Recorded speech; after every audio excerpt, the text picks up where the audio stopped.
Le comptoir suisse aurait eu 100 ans cette année. Entre 2012 et 2018, les archives cantonales vaudoises ont récupéré plus de 80 mètres linéaires de documents.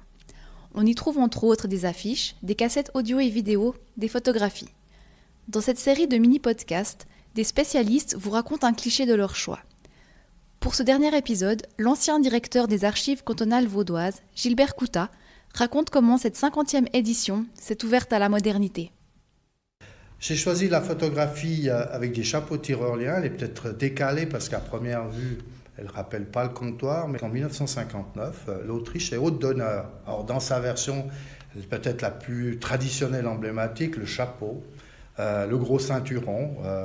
En relation avec cette photo, celle de l'esplanade de Beaulieu, avec deux hôtesses au premier plan. Et en arrière-plan, alors, un comptoir complètement modernisé avec un nouveau bâtiment qui date de 1954, des sculptures de Casimir Raymond. Des jardins qui ont été redessinés, donc l'esplanade a été complètement remodelée, mais on n'oublie pas la présence des cantons suisses par les drapeaux. C'est un comptoir en pleine maturité, en pleine expansion. On est à mi-parcours, c'est le 50e d'ailleurs au passage.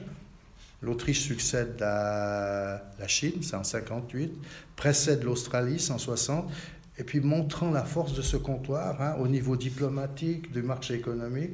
En 62, la NASA choisit, pour sa première représentation en Europe, d'être présente sur le site du comptoir pour présenter ses objectifs spatiaux. Donc vous voyez qu'à partir d'une image très traditionnelle d'une Autriche opposée à la modernité, on voit la conciliation de ce rapport ville-campagne, cantons ruraux, cantons urbains, et puis une Suisse qui s'ouvre, qui accueille, et puis avec deux beaux visages féminins se montrant vraiment pour s'ouvrir à l'Europe, mais s'ouvrir aussi à l'ensemble du monde.